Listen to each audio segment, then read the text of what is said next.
kanubaga dugule muna shirifu muso tɔ kelen an min fɔ ma labatan Ina Jalo an bɛ ninnu bɛɛ lajɛlen fo Sheikh Sidibe n'an taara ɲɛfɛ i tɔgɔma Sheikh Jalo an b'a fo ka Sheikh Sidibe fo Sedeki o tɛ ka Jabate fo INDM na ko Jabate k'a kɛra fama ye ko sɛbɛn dɔ bɛ n bolo k'o kan ka d'a ma ale ni Kɔrɔbulo m'u si ye i m'u si ye m'u yɛrɛ tiɲɛ yɛrɛ la Kɔrɔbulo jumɛn i t'a faramasi ya Kɔrɔbulo numéro 1 kɛ numéro 1 Daoudabugu a fo numéro 2 fo n'o ta dire ma sɔn n tɛ taa n'a ye n tɛ taa n'a ye mais e m'u classé e de kan ka bɛɛ ayi ne tɛ taa n'a ye ne bɛ taa numéro 1 ta de i taa numéro 2 ta mais e tɛ ka numéro 1 yɛrɛ y'i ɲɛ la fɔlɔ ayi ne ma jɔ a kan ni n y'a fɔ ten sinon ne kɔrɔkɛ ni n wulila fɛ dɔrɔn n b'a ye hali n'a ko n ka taa Kati n bɛ taa n'anw ka sɔrɔ bureau la ka d'a ma yen n b'a d'a ma yen kosɛbɛ o don voilà n'an y'ale fo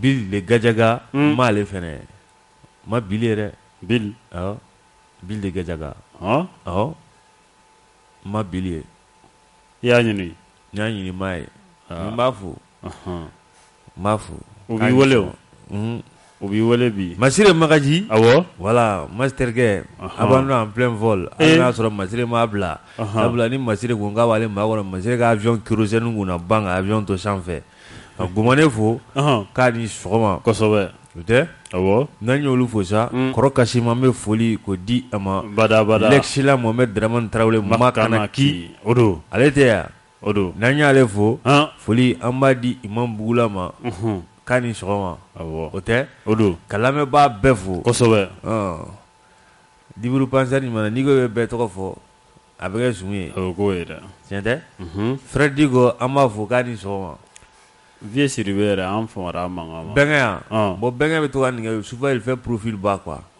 ne tɛ jigin a la Maliko in bɛ cogo min na tuma dɔ la ni mɔgɔ yɛrɛ n'a ma fɔ k'i ka kuma i da de comment an ka ca o sa donc souvent il faut prendre ses distances quoi voilà tuma dɔ la n'i welela yɔrɔ dɔw la k'i ka taa a ka gɛlɛn tuma dɔ la jamana in a bɛ taa la cogo min na n'i kumana fan dɔw fɛ a tɛ faamu voilà fɛn dɔ bɛ ta k'o kole la k'i tɛ nin fɔ bilen i tɛ nin kɛ bilen wagati bɛɛ n'i ka faamu don o don tɛ donc a kɔni filɛ nin ye an bɛ dugawu de kɛ Ala ka ɲɛ ka da an ma kosɛbɛ ya Rabbi jamana k'an ta ye Ala ka don an garijɛgɛ la amin o don an bɛ taa joona n'an taara joona e fan fɛ o lakanabaliya a bɛ yen a wɔrɔlen bɛ fo ka taa fɔ a to ten hali n'a sɔrɔ ɲɛmaaw b'a la ka fɛɛrɛ ɲini a la an b'a la de deli fɛɛrɛ min n'o kan ka sɔrɔ o ka sɔrɔ joona kosɛbɛ o tɛ o don voilà Jaginɛ kulu marifatigi dɔw an bɛ taa Kucala ale kɔnɔna la sa o ye ne bɛnna yɛrɛ laban Miyankala Miyankala Paris voilà non yen kɔni e Miyankakan mɛn an t'o mɛn non tiɲɛ na u b'a mɛn dɛ ala an ni sɔgɔma i t'o mɛn non n t'o mɛn mais i sera Kucala kɔni a ka ca a ka ca dɛ an t'a da dɔn a dugu dɔ kɔni bɛ ne sera ye ko Urukila wa bɛ yɔrɔ Urukila cɛ musokɔrɔba tulo b'i la dɛ y'a fɔ cogo dɔn a fɔra ka ɲɛ d'accord n'a bɛ Miyankakan mɛn dɛ a b'a mɛn a b'a mɛn kojugu mais nin ye dugu tɔgɔ ye Jaginɛ i k'a dɔn k'a fɔ ko lakanabaliya a waralen don an fɛ yan kosɛbɛ Jaginɛ nka nin ye an ka wolomasiri tabagaw ye k'a jira k'a fɔ ko dugudenw u man'u sɛbɛ don lakana ko ma Jaginɛ ka renseignement ka kunnafoniya k'a di wolomasiri tabagaw ma a b'a to ko caman bɛ yen o bɛ lajɛya ko dogolen caman bɛ yen o bɛ se ka lajɛya Jaginɛ o dɔ de kɛlen filɛ nin dugu kofɔlen in na n'a bɛ Kucala mara la a bɛ fɔ a ma ko Sangela Kunya Mizanso dugu in yɛrɛ tɔgɔ y'o ye Jaginɛ wolomasiri tabagaw ye wuli ka jɔ kɛ ka laraweli kɛ ka taa sɔrɔ tu la mobili 2 katikati o dogolen don tu la kulu marifatigiw ka mobili minɛlenw don dugu mɔgɔw la ka taa u dogo yaasa u bɛ se k'u yɛrɛ maamago ɲa n'a ye cogo min na juguya ta sira fɛ Jaginɛ an ka wolomasiri tabagaw ye wuli ka jɔ kɛ ka taa nin mobili 2 in ni ka a labɔ wo la nin ni wagati in na k'u bɛ taa di Sikaso maa ɲɛmaaw ma. O ka ɲi. Awɔ. O ka ɲi dɛ. An bɛ dugawu de kɛ. Awɔ. Ala ka a ɲɛ ka di. Yarabi. An ma. Yarabi. N'Ala sɔnna. Awɔ. A bɛ ɲɛ. A bɛ ɲɛ. Ouais. Ko courage aux forces armées. Awɔ. Ala k'u dɛmɛ. Kɔrɔbolo kulo b'an na. A kulo b'an na yɛrɛ yɛrɛ. Tabarikala. An b'a fo. Awɔ. A denbaya bɛɛ fo. Cheikh n'an taara ɲɛfɛ. Awɔ. Lakanabaliya an bɛ to ale kɔnɔ halisa. Kosɛbɛ. U bɛ k'a fɔ Dɔgɔfiri mara la. Compagnie dɔ bɛ yen. A kɔni ye kari kura sɔrɔ. Nka kari kura sɔrɔlen kɔfɛ a taalen Dɔgɔfiri taama la. Dugu bɛ doniba taa. Awɔ. Cheikh i b'a ye k'a fɔ ko Banmancu kɔni taara taa k'o bila la k'a jeni fo k'a ban. Kari kura. Sɛbɛ. U y'a jeni fo k'a ban. O tɛ? K'a jenina. N bɛ dugawu de kɛ Ala ka dɔ wɛrɛ don a garisɛgɛ la. Yarabi. Ni Ala y'o don Ala ka a kisi a ɲɔgɔn wɛrɛ ma. Yarabi. Jamana yɛrɛ kisi ni waleya cɛjugu ninnu. Walejugu ninnu ma. Voilà. Jamana kisi u ma. Sinon a ma nɔgɔn. A ma nɔgɔn dɛ. A ma nɔgɔn. Lakanabaliya bɛ yen. A bɛ yen. K'a ɲini ɲɛmaaw fɛ. Halisa fɛrɛ ani dabali mun bɛ ka sɔrɔ ka ɲini a la. Awɔ. Ala k'an bɛn sababa ma. Kosɛbɛ. Ala ka kɛli fɛrɛ. N'a dɔnni n'a faamu. Ala k'o di u ma. Yarabi. An bɛ dugawu kɛ. Awɔ. Sinon dɔw sigilen fɛnɛ b'a ko dugawu t'a ɲɛ. O y'i ta ye dugawu b'a ɲɛ. Dɔw b'o fɔ dɛ. Voilà. Parce que ni Ala ko a minɛna a min a banna. A banna. Tiɲɛ tɛ? Kosɛbɛ. Voilà. U b'a fɔ ko dugawu tɛ ko baara de bɛ kɛ. Baara bɛ kɛ dɛ. Dugawu bɛ dɔ fara baara kan. O dɔ fara. A b'a jidi. An bɛ taa. Awɔ. Sukup. An yɛrɛ fɛ yen Ɲamakɔrɔ. Awɔ. Nin ye kulu belebele kulu min n'u bɛna sigi saniya o baaraw kama. Kosɛbɛ. O tiɲɛ tɛ? Sukup. Ka dugu jɛya. Dugu jɛya. Dugu jɛya. Ɲamakɔrɔ. O ye ne yɛrɛ baara ye. Hali n'a sɔrɔ n dagalen bɛ Tabakɔrɔ bi. Awɔ. Ɲamakɔrɔ. A kuma ka ca san dɛ. A kuma ka ca. A kuma ka ca san. Nka komi ni ko fɛnɛ dugu a fɔra ko Malikura. Ko caman bɛ olu bɛ fɛ ka ta k'olu bila kɛrɛfɛ. Bɛɛ k'i jeni yɔrɔ f'i. Bɛɛ k'i jeni yɔrɔ f'i. Berema Kone nin fana y'ale ka birikiden kelen. Berema Kone. Awɔ. N t'ale ka birikiden kelen. Awɔ. N'Ala sɔnna a b'an ka taa Dara fan fɛ. Awɔ. Berema Kone a n'a ka cɛdenw.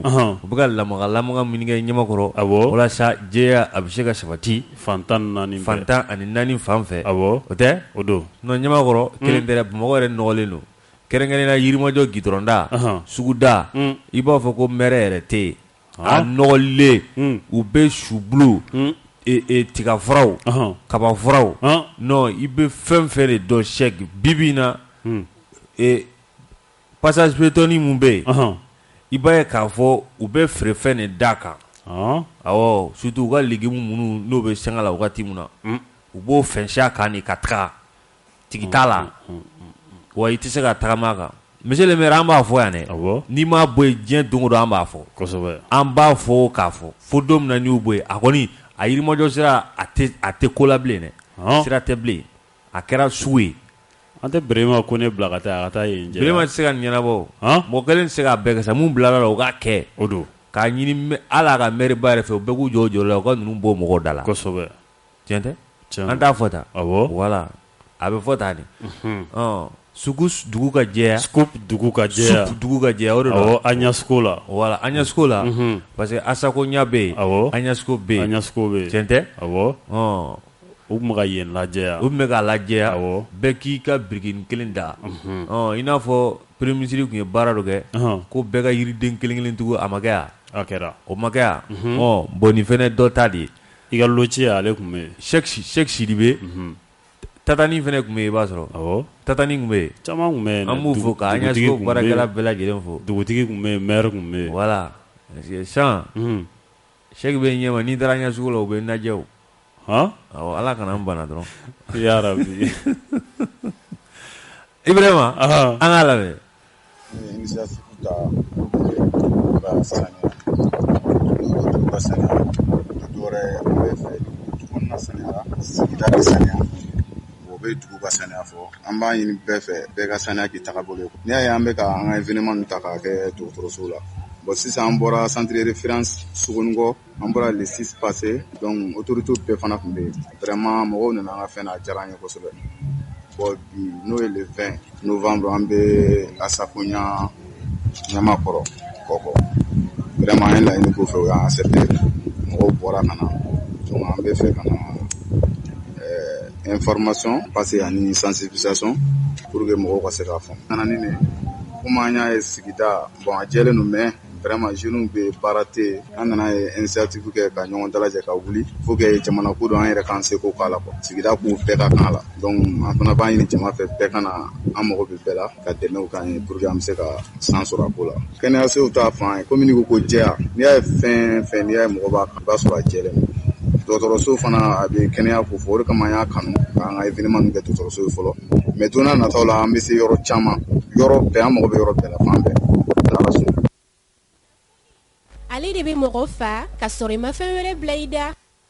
Voilà Ibrahima n y'ale ta ye an bɛ dugawu de kɛ sa mɔgɔ fɛn fɛn bɛ yen ko dugu saniyali kɔni a bɛ maaw kisi kɛrɛnkɛrɛnnenya dɔgɔtɔrɔso kosɛbɛ sabula ale kɔni ni saniya de ka kan n'i y'a mɛn k'i bɛ taa kɛnɛya ɲini yɔrɔ yɛrɛ la n'a fɔra ko o yɔrɔ yɛrɛ nɔgɔlen bɛ a kɔni kɛnɛya o ye tɔ ka jɛ don dɛ tɛ o don an b'u fo ka wulikajɔ la kosɛbɛ Cheikh Sidibe Lodje k'a fo Tatani k'a fo Agnasco kɔnɔ ye ko bɛɛ ni ce yɛrɛ ye ji la o don o tɛ yɛrɛ ci kɛ ko ɲuman maa bɛ fo la o bɛ fo dɛ o tɛ Cheikh n'an taara ɲɛfɛ i b'a ye k'a fɔ kuma min n'a bɛ da la mun kɛra Burukinakaw fɛ yen Cheikh Sidibe i b'a ye k'a fɔ dɔwɛrɛ tɛ convoi min n'a a wulila Abijankaw fɛ yen k'a tun bɛ tɛmɛ Burukina ka bɔ Burukina ka na Niger n'a bɔra Niger Cheikh bɔra a bɛna yɔrɔ min na Gao an fɛ yan o dun ne don dɛ o de don Gao kelen an bɛ taa ni nin ma kɛ an bɛ taa ni nin kɛra an tɛ to yan minɛnw kɔni b'a la ka cɛ ka na tuguni minɛnw bɛ cɛ ka taa minɛnw bɛ cɛ ka na bon u ko ravitaillement de don k'u ka maa minnu bɛ yan ko u bɛna olu ravitailler o tɛ ka na minɛnw d'u ma dumuni ni u ka baarakɛminɛn tɔw n'a fɔra ravitaillement militaire kan na o kɔni a bɛɛ b'a la b'a la marifakisɛw b'a la n'a u mago bɛ jɔ minɛn o minɛn na o bɛɛ de bɛ ravitaillement in na ko de don dɔw bɛ taa Niger a fanba kibaruya la a fanba o ye Mali ye Gao donc a tun bɛ maaw kɔnɔ ko u ye minɛnw cɛ ka bɔ Techaliti n b'a fɔ ko mun bɛ Gao de tɛ o Techaliti ta kɔfɛ ko Gao tɔw bɛna caya o de ma fɔ Tɔnbɔkutu de ta bɛna caya mais u bɛ ka na dɔ fara Gao taw kan ala ka ɲɛ ka d'a ma u fana bɛɛ m'a fɔ u m'a fɔ k'u bɛɛ bɛ taa u m'a fɔ k'u bɛɛ bɛ taa maa 5000 a b'o la ni dɔ bɔra a la maa 400 maa 500 a kɛra cogo o cogo olu bɛ to yan ala ka ɲɛ ka da n'u ma ye n t'a fɔ ten Burukinakaw k'u balannen bɛ yen comité de veille de bɛ yen ni dɔ jiginna dɔw bɛ yɛlɛ Burukina ye a kɛra ten ni dɔw jiginna dɔw bɛ yɛlɛ ala k'u to yen ala k'u to yen k'a fɔra ko sabula ninnu mana tɛmɛ yɔrɔ yɔrɔ a kɔlɔlɔ ntan tɛ k'u bɛ ka mun ɲini a bɔra a bɛ jɛn yɔrɔ min na a ka taa yen a banna o tɛ an bɛ t'e fan fɛ awɔ Jaginɛ an bɛ taa Guinée frontière la Mali ni Guinée douane mun bɛ yen nɔ sa ni a bɛ fɔ a ma ko Kuremale douane Jaginɛ u y'u bolo da sɛ awɔ sɛ minnu bɛ bila frigo la quoi o tɔni 5 Jaginɛ u y'u tigɛ da o kan a tun bɛ mun kɔnɔ a tun bɛ mobili kɔnɔ frigonette dɔ kɔnɔ maa dɔ tun bɛ fɛ ka don n'a ye dugu kɔnɔ ka sɔrɔ yamaruya o ti a bolo o ma d'a ma a ma d'a ma dogodogonin dogo sira a fɛ sɛ tɔni 5 carton a bɛ carton mun kɔnɔ carton 775 a bɛɛ falen don sɛ la an bɛ sɛ minnu dun f'an bɛ t'u san frigo la a kan ka ɲɛɲini dɛ poulet de chair Jaginɛ ni mobili kofɔlen in kun chargelen don a la kosɛbɛ Jaginɛ an ka douane mɔgɔw u ye wulikajɔ kɛ tuma min na u ye kibaruya sɔrɔ u ye mobili kofɔlen u y'a ɲini k'a ɲini fo ka taa ka t'u tigɛ da mobili kofɔlen in kan yanni u k'u tigɛ da a kan chauffeur kɛ Jaginɛ k'a ye sɔmi yɛrɛ la minɛ ale tununa a 5 don fiɲɛ la a banna jagina ale somne a yɛrɛ la ka boli sa douane mɔgɔw nana ka na mobili kofɔlen ka a intercepter ni ka a don bɛrɛ la k'a minɛ k'a kɔnɔfɛnw ko olu larawe kosɛbɛ u y'a ye k'a fɔ sɛ dɔrɔn de b'a kɔnɔ nka sɛ in a bɔra min a bɛ taa min maa t'a dɔn. Chauffeur fana bolila. Chauffeur fana bolila. A banna Mali gagné frigo net la kɛ table avantage la. Jagina ni sɛ kofɔlen ninnu u ye sɛ ninnu u y'u doni ka taa n'u ye waraba filɛso la. A banna. Awɔ. Sabula hakilina ka ɲi dɛ. Waraw bɛna nin k'u daraka n'u tilela. A n'a bamaw. Awɔ. U na dumankɛ ye jɛ o. Sabula a fɛn ninnu dɔw bɛ yen n'i donna n'a ye dugu kɔnɔ a bɛ se ka kɛ ni maaw y'a dun a bɛ se ka na ni kɔlɔlɔ ye. A bɛ se ka na ni kɔlɔlɔ ye. E yɛrɛ bɛ k'i den ka don n'a ye cogoya min na maa t'a cogo dɔn dɛ. Sabula sɛki kɔnɔwara tɛ ko. A tɛ ko. A tɛ ko. A b'a la. Donc an ka badɔnyalakaw an b'u fo nin na kosɛbɛ sanga ani waati halisa Ala k'u jɔlen k'u to k'u ka dɔ fara cɛsiri kan halisa. K'u ka dɔ fara cɛsiri kan dɛ. Sinon nin mun kɛlen filɛ nin ye tiɲɛ yɛrɛ la nin ye kibaruya duman ye. O don. Sinon fɛn mun bɛ yen k'a fɔ dumuni suguya an t'a dɔn foyi a caman bɛ sugu kɔnɔ bi hali n'a sɔrɔ datiw bannen don. An ye ja dɔ ye bɔlɔlɔ ka wagati dɔ la i b'a ye k'a fɔ hali ni fɛn dati bannen don u bɛ sina ka machine dɔ b'u bolo u b'a sigi a la dɔrɔn ka dati k'a la. Ka dati kura k'a la. A b'i kɔnɔ k'i bɛ k'a dun k'a dati ka ɲi karamɔgɔkɛ t'i mago la. O sugu de b'i bana kalo 6 kɔfɛ ou bien san 1 kɔfɛ i yɛrɛ t'a dɔn bana sugu bɔra min source ye mun ye k'a sɔrɔ nin dumuni fɛn ninnu de don. Dumuni si bannen don périmé. An b'an ka doyennalakaw fo. An b'u fo. Awɔ. Sɛki n'an taara ɲɛfɛ an ka taa an daw sera ma yan kunun. Awɔ. I b'a ye k'a fɔ docteur Sukɛli Kokala Mayiga ale kɔni kun taara Kitakaw fɛ yen. Kitakaw fɛ yen. Kitakuru ani Budɔfɔ. Voilà i delila ka se yen dɛ. N sera. I kun tɛ baara la yen dɛ. Oui. Voilà. J'ai travaillé là-bas. Non i bɛ yen nɔ i bɛ maninkaw dɔn. 2 ans. Mama Makura. Awɔ. An b'a fɔ k'a ni sɔgɔma. Kosɛbɛ. Ka Tarawele fo. Awɔ. Tɛ ka Kitaka bɛɛ lajɛlen fo. Bɛɛ lajɛlen fo. An balima chrétiens olu kɔni ka pèlerinage o de hiji ye an b'a fɔ ten o don bamanankan na o de bɛ kɛ kita n y'a ta k'o 50nan ye i b'a ye k'a fɔ docteur Sukɛli Kokala Mayiga ale tun bɛ a kɛnɛ kan a kɔni ye kuma dɔw fɔ bamanankan na an tɛ jɛ an k'a lamɛn dɔgɔtɔrɔ Sukɛli Kokala Mayiga an bɛ jɛ an k'ale lamɛn an ka taa dara fan fɛ.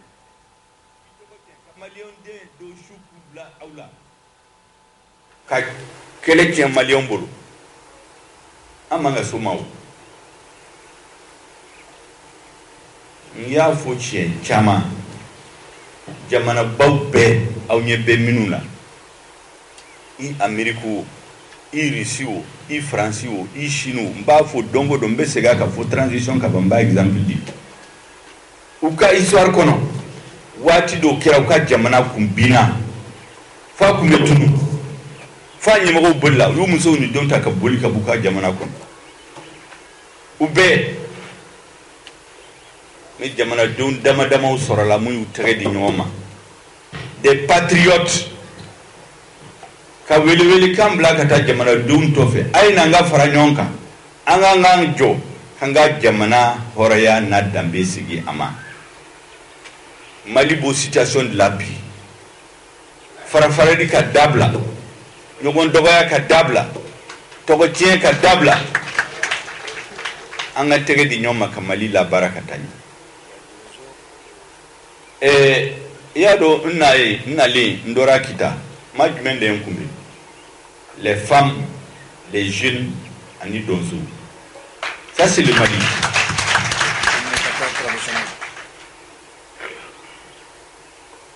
musow jeunes donsow jɔn de ye kuma ta ɲamakalaw ça c'est le Mali réel donc o de kama n ko Mali kura n'an b'a fɛ k'a dilan an ka cogoya de la a kan ka yira mɔgɔw la hali ministres u bɛɛ bɛ na sisan en tenue tradition Mali ka kotona de b'o de don ka taa conseil des ministres la sadasi b'u ka kɛlɛfini de don o bɛɛ ye signe de ka mɔgɔw hakili yɛlɛma dɔɔni dɔɔni bɛɛ b'a dɔn ko ne bɛ bazin don mais i ye bazin in bila sisan n'i bɛ taa fɛn wɛrɛ la n bɛ bazin mais n bɛ taa dans les cérémonies officielles c'est les tenues cousues par les Maliens bi bina artisans bɛɛ u ka stock bɛɛ sanna u fana bɛ baara di Maliens dɔ ma donc dɔɔni an bɛ yɛlɛma don ko la Mali kura bɛ jɔ nin cogo la n b'a fɛ k'aw k'u de faamu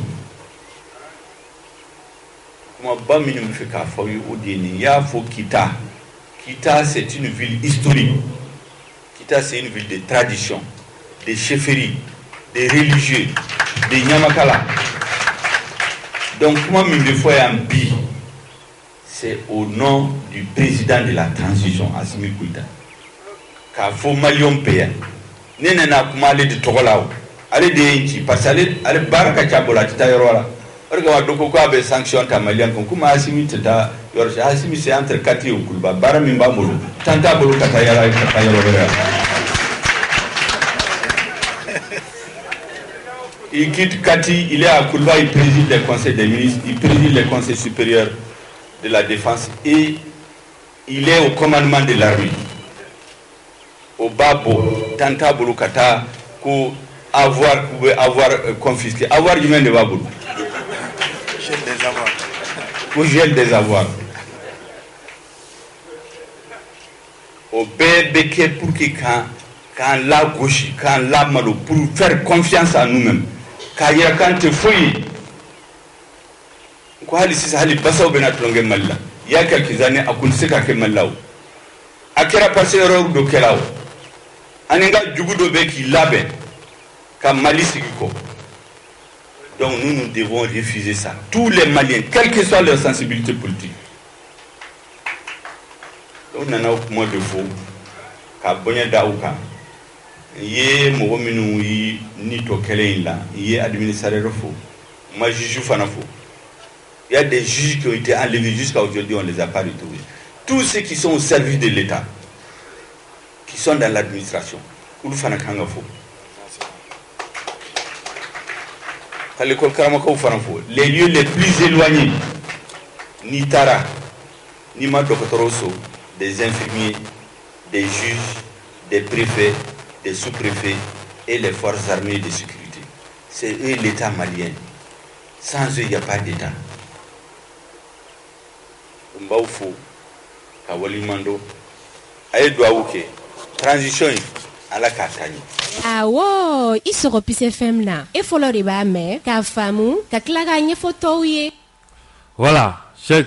Ni me dɔgɔtɔrɔ ye a ye mun fɔ kitakaw fɛ yen an ka todunkan na nin y'a kumabaw ye kosɛbɛ o tɛ o don Cheikh Sidibe n'an taara ɲɛfɛ i b'a ye k'a fɔ faransigaw ka ministre des affaires étrangères ni dɔw ko ale ma ko Jean-Yves Le Drian ou bien Trian de don Le Drian ou Le Trian Le Drian Le Drian ou bien i b'a fɛ k'a fɔ Trian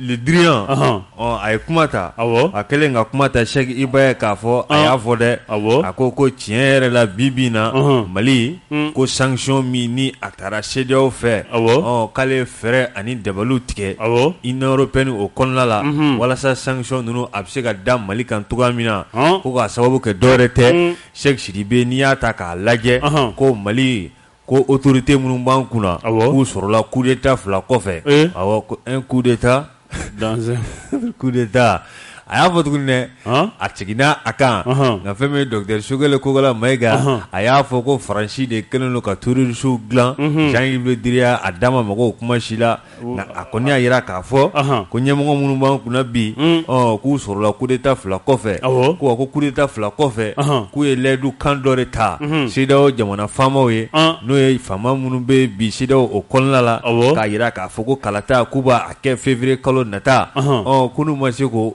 layidu du kan ninnu n'u o timɛ ko ni CEDEAO kɔni ye u ɲangi k'olu yɛrɛ fɛnɛ b'u ɲangi o b'ale ɲɛsira la a yɛrɛ da de y'a fɔ dɛ k'ale yɛrɛ de wulila k'a ɲini Union européenne jamanaw fɛ u ka CEDEAO dɛmɛ nin baara la ne maa min ko Dajan tɛ i ye nkalon tigɛ Dajan nin t'ale ɲɛsira la yɛrɛ a yɛrɛ fɔ k'ale yɛrɛ de wulila k'a ɲini Union européenne fɛ ka CEDEAO dɛmɛ nin baara la gɛrɛn tɛ k'a si an ka ɲɛmɔgɔw da la k'a sababu kɛ ko layidu mun taara an ni CEDEAO ɲɛmɔgɔw cɛ k'an b'o bɔ a sira fɛ o de fɔ layidu mun taara an ni Nations Unies cɛ ko san o san san kelen bɛ fara kan ko ka lakana sabati ale dun a sera dan na olu gɛnni mun kɛra dɛ o mɔnɛ yɛrɛ tɛ ka ban olu Seku Sidibe a kuma ma ban dɛ a tilala ka taa n'a ye tuguni ko Mali kɛlen don ka sira ka a jɛya bi ko sira bɛɛ bɛ ka yira k'a fɔ ko Mali ani société mun n'a fɔ ko Wagner ko an dalen don an sɛmɛ olu la halisa o dimi b'olu la halisa o dimi b'a la dɛ ko dɔw ko k'a yira k'a fɔ ko o Putin kɛ Vladimir Putin ko o kɛrɛfɛmaw ye olu ye k'a mana kɛ togo togo ko hali n'a sɔrɔ u bɛ don Rusiw ka pankuru de kɔnɔ ka na Seku Sidibe ko jɛ tɛ kɛ ni a ye y'a fɔ dɛ ko jɛ tɛ ko hali n'a sɔrɔ k'u bɛ Rusiw ka avion de ta ka na n'a ye nin ye kamanagan wa a bɛ ka kuma in fɔ fo dɔ bɛ farala ka teliw kan ka taa fɛ k'a yɛrɛ ni cɔrɔ k'a fɔsɔn ka sina k'a ni halaki ten walayi nin ye kamanagan kuma dan ye ne yɛrɛ fo ka ne yɛrɛ dabali ban wa yɛrɛ de bɛ ka nin fɔ an ka jamana k'an dalen don an sɛmɛ Wagner la ko hali n'a sɔrɔ k'olu bɛ don Rusiw ka avion de kɔnɔ ka na ko Putin kɛrɛfɛmɔgɔw bɛ mun de a b'a fɔ tan yɛrɛ de koyi i yɛrɛ b'a dɔn ko kan foyi tɛ kamalen da wagati dɔ la u tun b'a fɔ k'u bɛ Rusi yɛrɛ fana sanctionner a ka sanctionner kɛ ne m'a dɔn u n'o kɛ cogo min na u ka sanctionner sanction ta n'i ye Rusi sanctionner sisan n'a ye a tɔgɔ yɛrɛ Gazprom tigɛ la ne bɛ t'i faga i ka so kɔnɔ yen kabini Ala kɔni ye diɲɛ da i bɛ ja ye tigɛ de bɛ sen siri sen tɛ tigɛ siri sanction ta surtout nɛnɛ bɔtɔ mun filɛ nin tile filɛ in na n'u y'a robinet datugu nɛnɛ b'i faga ye aw kɔni o jɛlen don siga t'a la o u jalen don ka gazi in kɛnɛ n'i ko ci cɔki dɔrɔn a bɛ tigɛ la wa a bɛ pan i kunna ka taa di maa wɛrɛ ma u b'o fɛɛrɛw bɛɛ kɛ Seku o de don Russie est une puissance a banna Jean-Yves Le Drian ni kɔni y'a ka kuma la kumabaw ye k'a fɔ ko jɛ tɛ kɛ ni a ye bi na Mali an bɛ Wagner ko kuma min na u tɛ sɔn a ma bi u tɛ sɔn a ma sini Faransi ka intérêt olu de bɛ Sahel kɔnɔ donc intérêt ko kɛlɛ don Mali o kɔni ɲɛnɛmaya ɲinitɔ tɛ Faransi fɛ dɛ voilà olu ka nafa dɔrɔn de wɔ bon i bɛ nin fɔ sa dɔw b'u jɔ ko les États n'ont pas d'amis ko les États ont des intérêts a sigi a filɛ nin bon dɔ bɛ ka dɔ dun yɛrɛ k'i duntɔ fo k'i mugan k'i ban pewu i kana balo mun kɔfɛ nin t'o fɛɛrɛ tigɛtɔ ye a banna Ala k'an don kalo dibi la Seku an kɔni b'a fɔ dɔrɔn sɛ mun fana taara waraba filɛso la mɔgɔ kana ta ka bɔ n'a ye dɛ n k'o fana fɔ ka d'a kan dɛ mɔgɔ kana ta ka bɔ n'a ye dɛ o fana bɛ kɛ a kana ta ka bɔ n'a ye dɛ parce que jamana in kangarida ka fisa ni ko dɔ ye a ka fisa n'o ye o ka fisa n'o ye dɛ sɛ a taara yɔrɔ min na waraw ka ɲimi waranikɛlaw ka dun a ka di bamaw ma ye ani fɛn tɔ minnu bɛ yen n'olu b'a dun a ka d'olu ma ye mais mɔgɔ kana carton ta ka bɔ n'a ye dɛ a kana yɛrɛ sɔrɔ pɔli kɔnɔ parce que a kana bɔ n'a ye dɛ ka yiran n'u tora ka bɔ n'a ye dɔ b'a fɔ ko tiɲɛ na carton ne ye carton 2 sɔrɔ ou bien n ye 3 sɔrɔ n bɛ taa 1 feere dɔ ma ka taa 2 bila n ka so i bɛ t'o la i bɛ t'o 1 mun de di sɛ feerela dɔ ma o bɛ t'o feere o na ni bana sidɔnbali de an tɛ mun sugu dɔn an k'a fɔ k'a d'a kan dɛ a ka taa waraw fɛ yen u k'a dun ye mais mɔgɔ kana taa fɔ ko waraw yɛrɛ kelen tɛ se ka nin bɛɛ dun k'an bɛ dɔ t'a la n'i y'o t'a la a nege ma a b'a fɔ k'a bɛ dɔ feere ko ka dɔ kɛ dɔ nasɔngɔ ye ni sɛ bana Ala k'an kisi tiɲɛ tɛ yarabi awɔ voilà o nɔ k'an bɛ nɛgɛjuru an b'a di maaw ma an ka to baabu kɔnɔ o tɛ sabula maa caman bolo kurulen silen don ne y'a faamu mais an ka to baabu in kɔnɔ an ye mun fɔ sɔgɔmada in na bɛɛ n'i hakilina don fasoko la kosɛbɛ 20 20 18 65 20 20 18 65 allo Jengina somɔgɔ Mayiga kori baasi t'i la koyi baasi foyi tɛ yen Ala kana baasi kɛ kulobilenninkaw walahi baasi foyi t'an na an bi yan alhamdulillah donc an b'o fo an bɛ TFM lamɛnba bɛɛ lajɛlen u bɛɛ tulo b'i la vraiment o ko émission taabolo ka ɲi a diyara n ye n kɔni bɛ mun fɔ dɔrɔn hali sisan Sogɛl ka a dayɛlɛ pour que tɔn ninnu bɛ se ka don cogo min na parce que fɛn bɛɛ ye dɔn-dɔn de ye o ye tiɲɛ ye parce que n'i ye mɔgɔ ka nan bɔn o ye diyagoya da tigi fana bɛ élargi bi pour que a bɛ se ka a ka nan sɔrɔ cogo min. nan bɔnna. nan bɔnna o. Alahu akbar. fɛn ti bolo la. bon a k'u yɛlɛ a k'a fɔ u bɛɛ ka na u ka don gouvernement kɔnɔ i k'ale kɛ ni kuma t'i dabila. ye. ko nan ko dɔrɔn don ko bɛ e yɛrɛ ka kuma. e ye mun fɔ i ye mun question posé fɛn kun da tulu ko. tulu ko don koyi. bon n'u ye tulu ko fana dilan u kana ɲinɛ an fana kɔ koyi. k'a fɔ dɔrɔn olu dɔrɔn de tulu kan an tɛ foyi fana kan o fana tɛ ɲɛnabɔ dɛ. a tɛ ɲɛnabɔ. donc an bɛ dugawu kɛ ala ka jamana in basigi. yarabi. ala ka hɛrɛ k'an ye ka hɛrɛ kɛ maliyɛnden bɛɛ lajɛlen. amina yarabi. ko Vieux Sidibe ko n b'a fɔ ani Bubula. donc o ka foli don walayi o ka émission taabolo ka ɲi. a diyara n ye. halisa ala ka dɛmɛ kɛ. yarabi. ok merci beaucoup. i Mayiga. cɛ a ye mun fɔ tiɲɛ don. kosɛbɛ. halisa premier ministre a k'a lajɛ a ka maaw fara ɲɔgɔn kan. awɔ n'i kɛra jama ɲɛmaa ye. f'i ka ko kun. ko caman bɛ yen i ka ko faamu. o tɛ. o don. fara ɲɔgɔn kan Mali mago b'o la minɛ. kosɛbɛ. allo. Samake. baasi tɛ yen. alhamdulilah. janigɛlakaw. baasi foyi t'an na walayi. 5 minutes de kolo a banna dɛ. wa an donna jamana ko kɔnɔ sisan minɛ. an donna jamana mɛ Sɛki fo fɔlɔ. Sɛki tulo b'i la. ale ye sigiɲɔgɔn ye. an fa ni kɔrɔ Bubula an b'u bɛɛ fo. Vieux Sidibe. awɔ. an daw ni an balimakɛ Samake. awɔ. Empereur. a y'a ɲini kana k'a ka na. Empereur a. awɔ. a bɛ yan. jamana an fɔra a ma dɛ. a bɛ yan a ko. ko komi sisan kɛlɛ min bɛ sen na. ka Faransi ɲɔni. ko o baara min bɛ sen na o ka to sen na ko o ka ɲi. o ɲana. awɔ. parce que i b'a dɔn fɛn dɔ bɛ Mali kɔnɔ. Amadou Hampâté-Bâ ko quand tout devient clair. ko la lutte sera difficile par les ignorants. ye. i b'a dɔn Mali donna o domaine de kɔnɔ sisan. n bɛ parenthèse dayɛlɛ mɔgɔw hakilimaw b'a faamu. ko ni ko bɛɛ lajɛra dɔrɔn kɛlɛ bɛ gɛlɛya fɛn dɔ Mali bolo quoi. ye. Mali bɛ o de kɔnɔ sisan. parce que e ka kuma lajɛ. k'an ka sariyaw k'an ka layiru bato. i ye cɛ ka kuma fɔ sa Français ka a tɔgɔ fɔli man di ye. Jean-Yves Le Drian. ayi non ale tɔgɔ n t'a tɔgɔ fɔ. ale ko k'an ka kumakan ta k'an k'o bato. awɔ. Masi fɛn dɔ de bɛ Mali kɔnɔ ale fana tɛ dɛ hali Mali politiciens b'a fɔ. hali journalistes b'a fɔ. Masi Janginɛ. a bɛ charte de kɔnɔ k'a bɛ se ka yɛlɛma. a t'a kɔnɔ k'a bɛ se ka yɛlɛma. a b'a kɔnɔ. n'a yɛlɛmana layiru sɔrɔ jumɛnw la. i b'u ɲininka sariya kelen jumɛn de bɛ yen ko Mali ye min sɔsɔ. i t'o sɔrɔ dɛ ko wa i ka yan kumakan di kumakan ye jumɛn. et puis Janginɛ min bɛ dugu na. mɔgɔ min b'a la k'an ka kumakan jaabi hakili b'a la Ibukɛ ka députés. ni mɔgɔ kelen bɛɛ ka député tun bɛ yen. Mali constitution yɛrɛ u y'a violé yan k'a kumakan sɔsɔ. a bɛɛ ka député b'a kɔnɔ. u ma kuma o la.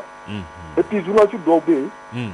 olu taara ka taa dɔw tun bɛ kule la fana ko wa ko Sogɛli y'a kɛ tan n ko olu tilala ka fara ɲɔgɔn kan ka taa assemblée da la ka taa tɛgɛrɛ fɔ ni député ninnu kunna. u ka sous-section wulila ka taa tɛgɛrɛ fɔ ni député ninnu kunna sariya sɔsɔli. ko wa ko parce que ko u bɛ kunkolo kuma n'olu ye. o kɛra yan o. ala ka tile hɛrɛ d'an ma. Samake 20 20 18 65 20 20 18 65. allo. n ni sɔgɔma. Janginɛ Jara n b'i fɔ Kapɛlɛn de don. Dirisa Mayiga. voilà DPC vraiment n b'i fɔ kosɛbɛ. Dirisa Irfani DJ Maz. ani Kɔrɔ Ɲɛma ni Imam Bugula ani Vieux Sidibe. c'est-à-dire que ne ka kuma bɛ min kan. Sogɛli ko kuma bɛ k'an tɔɔrɔ dɛ. ye. an t'a dɔn yɛrɛ. an bɛ min fɛ ani an tɛ min fɛ quoi. c'est-à-dire que jamana ni jamana bɛ bolora. jamanaden bɛɛ critique man ka kɛ ka taa jamana min bɛ bolora fan fɛ. an kan ka wali jamanaw de critique an k'an yɛrɛ to yen pour que an ka se ka bɔ. n'an bɔra an bɛ critique kɛ. diɲɛ b'an kan CEDEAO b'an kan. sew b'an kan faransɛw b'an kan diɲɛ bɛɛ b'an kan an yɛrɛ b'an yɛrɛ kɛ est ce que an bɛ bɔ. hali kunu yɛrɛ ne yɛrɛ y'a mɛn dɔ da ko Burkina bɛ ka min kɛ ko olu t'a ɲɛna ko Mali t'a tɛ ka ɲɛ parce que ko Sogɛli y'a dɔn k'a hɔrɔn kan. waati min na Sogɛli de ye Mali problème ye wa. Sogɛli mana Mali problème sɔrɔ Sogɛli de nana ni kɔngɔ ye Mali la. n'an bɛ fɛ Mali ka bɔ an ka fara ɲɔgɔn kan. Sogɛli fana a t'a lajɛ a ka Maliyɛn bɛɛ fara ɲɔgɔn kan. a k'u wele a ka t'u fɛ yen. awɔ. a ka t'u fɛ yen a k'u fara ɲɔgɔn kan. an ka Mali bɔ an mago bɛ Mali de la. hali bi Sogɛli ko hali t'a sigi kɔ. hali ko Mali de. awɔ. Mayiga Allo? Allo? An sɔgɔma. Aba na sɔgɔma Jagine. I tɔgɔ ni jamu k'an wele ka bɔ min? Burama Jara n bolo na. An tulo b'i la Burama. An b'i fo ka Cheikh fo. Cheikh tulo b'i la. Jagine. Dugawu min bɛ ka kɛ maliyɛn den ɲumanw fɛ. K'u ka taa n'a ye ko dugawu ye k'a bɛ minɛ n'Ala sɔnn'a ma. Fasoden jugu minnu ko farali tɛ Mali problème ye. Jagine yɛrɛ bɔra k'a fɔ sisan. Premier ministre étranger. Ale de bɔra k'a fɔ sisan ko bɛ ka kɛ. Pour ka gɛrɛ ka taga Mali sɛgɛrɛ. O tuma ni fasoden jugu min bɛ k'a fɔ ko hali bi k'o de tɛ Mali problème ye. Ne t'a dɔn min bɛna kɛ Mali problème ye o. Jagine o bɔlen kɔfɛ. Min ye n dabali ban. Les 18 le 20 2020 Assimi de ma coup d'état kɛ wa. Assimi kɛlen ka coup d'état kɛ a tora fanga na a ye jɔn kɛ premier ministre ye. Mutarawani ani Banda o kɛra président ye. Ni ko Mali ka sécurité tara ka di jɔn ma o don. Assimi tɛ wa. Assimi ma kalo 9 kɛ Mali ka sécurité ɲɛmɔgɔba de la ba b'ale bolo wa. O bɔlen kɔ a mana kɛ président république ye wa. A ma Choguel ne kɛ premier ministre ye wa. Choguel nana premier ministre la nin y'a kalo joli ye kalo 6 don kalo 5 don jɔn na. Jagine. Ni bolo adamadenw bɛ ka tugu Choguel nɔfɛ ka sira tiɲɛ yɛrɛ. Parce que mun na u kun bɛ nadun min na i bɛ ka fanga kɔnɔna na. N'u bɛ tungo juguya min na. A kɛw tun bɛ fanga la sa. A kɛw tun bɛ fanga la ye. A kɛw tun bɛ fanga la ye. Ayi dɛ u bɛ Jagine a kɛra ɲɛna nɔ. U ye dungu juguya min kɛ yen nɔ ni Choguel ye kɛlɛ kɛ k'o fanga la bin. O ni u denw b'a jɛkulu bɛ yen n'o ye aw yɛrɛ journaliste dɔw ye. I t'a kɛ maliyɛn dɔw ye journaliste kelen tɛ dɛ. A fɔ ko maliyɛn dɔw sa. A fɔ ko maliyɛn dɔw Burama. Mais ba tɛ bɔ tɔgɔ la o. C'est tɔgɔ min fɔ a yɛrɛ tɔgɔ la. A fɔ ko maliyɛn a fɔ ko Burama a fɔ ko maliyɛn dɔw i ka journaliste kelen tɛ. N'u faralen d'u kan. Voilà. U dɛsɛra ka se ka ko tiɲɛ yɛrɛ min u dɛsɛra k'o fɔ. U bɛ k'u bala Choguel la. Assimi ye président Assimi ye kale Mali ka sariya sunba la ka fɔ ni Malidenw bolola fɛnw an'u niw b'u lakana. O bɔlen kɔ Sadio Kamara de ye ministre de défense ye ni a ko k'a bɛ Malidenw ni lakana an'u bolola fɛnw. Ministre de sécurité bɛ yen. Aw dɛsɛra ka olu tɔgɔ fɔ fo Balangame Choguel la. Foyi tɛ ni juguya tɛ yɛrɛ tɛ. Bilahi juguya kisɛ bɛɛ bɛ Jagine. Ni juguya tɛ. Ministre de défense bɛ yen. Ministre de sécurité bɛ yen. Président min y'a kale jamana sariya sunba la k'a bɛ jamanadenw ni lakana an'u bolofɛnw lakana. E dɛsɛra k'o tɔgɔ fɔ fo premier ministre min taara de tigi de y'a nommé. E bɛ k'i ban kɔnɔ mun don. I Jara.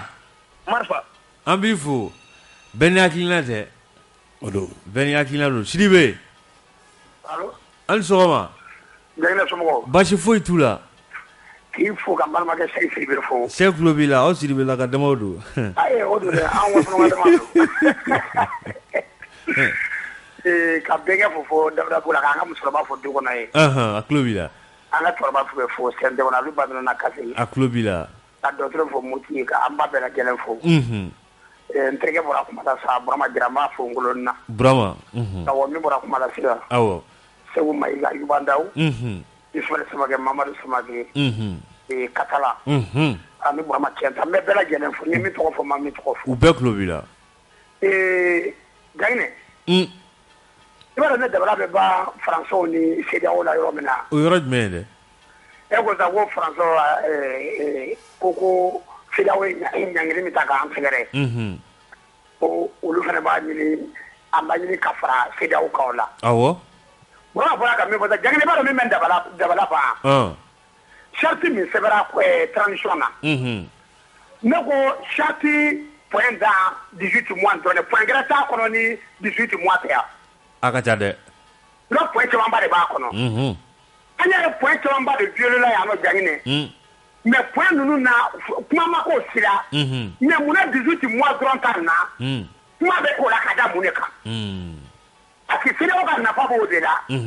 Jagine an fɛ et puis kuma yɛrɛ bɛ k'a fɔ Jagine an b'o to yen quoi. U bɛ ka siran sisan ko sɔrɔsi min bɛ fanga la.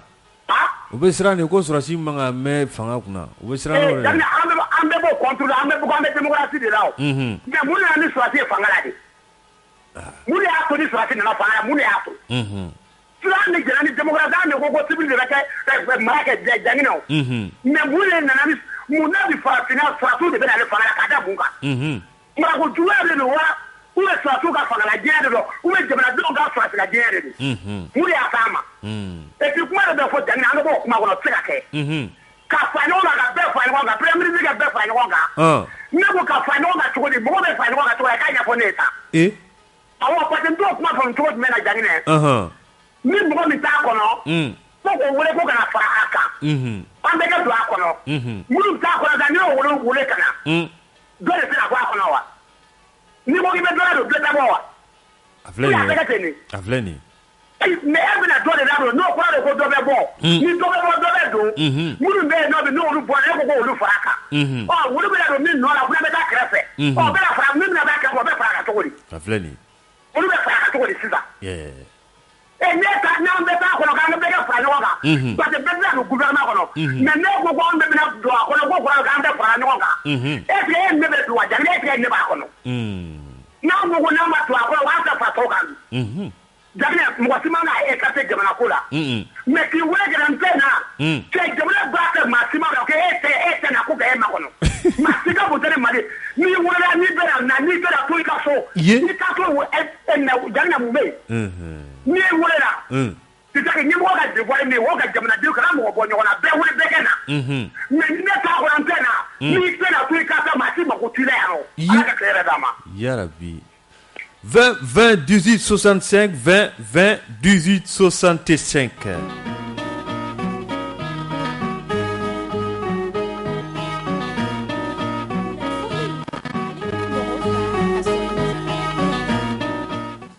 Allô? Allô? An sogoma. Allô? An sogoma I tɔgɔ ni jamu kan wele ka bɔ min? Jamana an sogoma. Mban sogoma. Allô? Retour t'ale kɛrɛfɛ 20 20 18 65 20 20 18 65.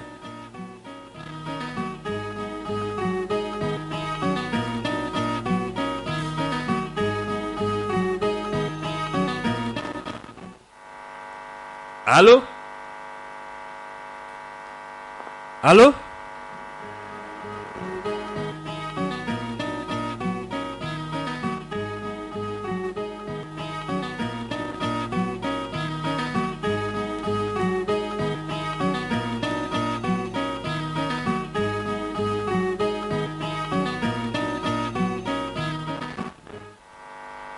Allô? Allô?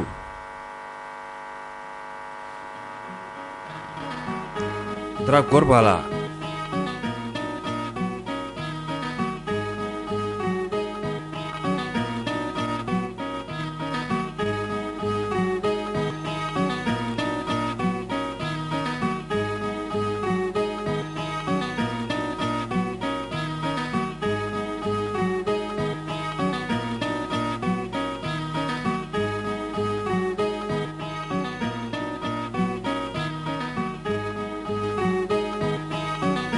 « 64 17 86 51 64 17 86 51.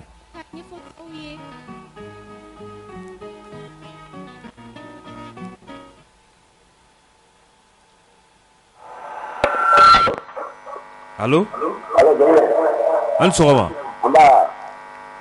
I tɔgɔ ni jamu kan wele ka bɔ min? Lasina Koyita don ka bɔ Kalabankɔrɔ plateau la. Lasina an tulo b'i la. Ne ko. Fanga normal yɛrɛ IBK. Mun ye opposition se a ka fanga ma de. An tulo b'i la.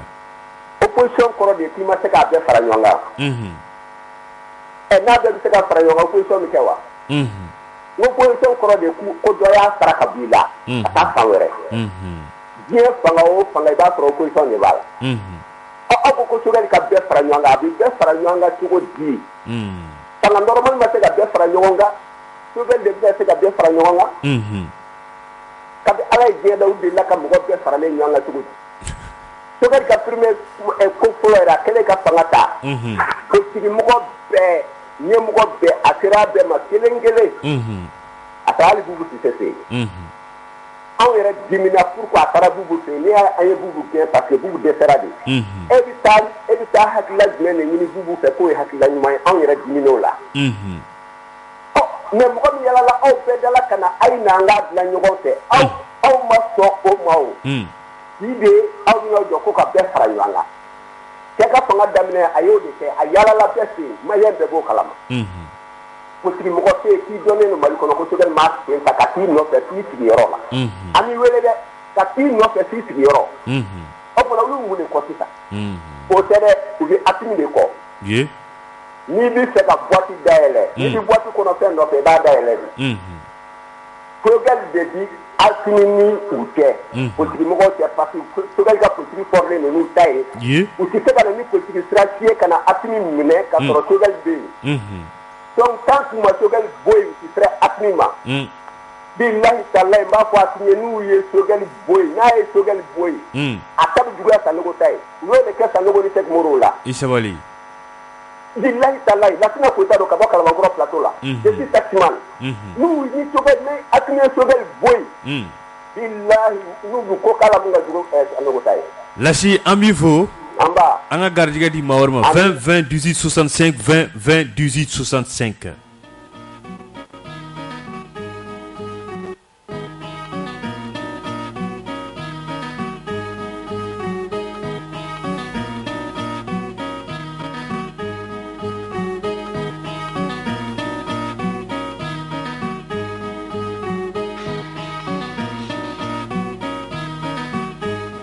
Allô Allô Allô an sɔgɔma Allô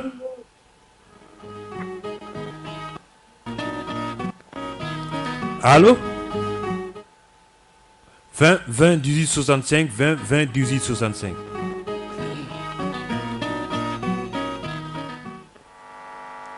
Salam alaikum. Wa alaikum salam. Allô Allô in sɔgɔma i tɔgɔ ni jamu k'an wele ka bɔ min Allô Dara gɔri b'a la dɛ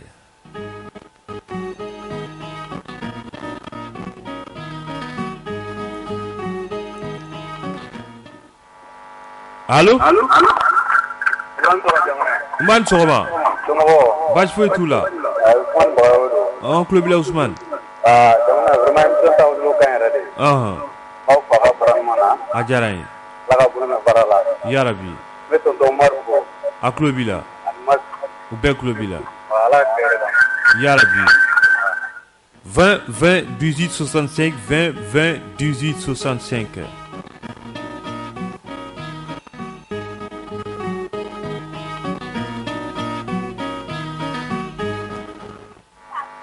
Allô Assalamu alaikum. Wa alaikum salam. Pour baasi tɛ yen nɔ. Baasi foyi tɛ yen nɔ. Jamana bɛɛ n'i bɛ Mali contrôle la. I tɔgɔ n'i jamu k'an wele ka bɔ. Ne tɔgɔ ye Isa Sisoko. Isa an tulo b'i la.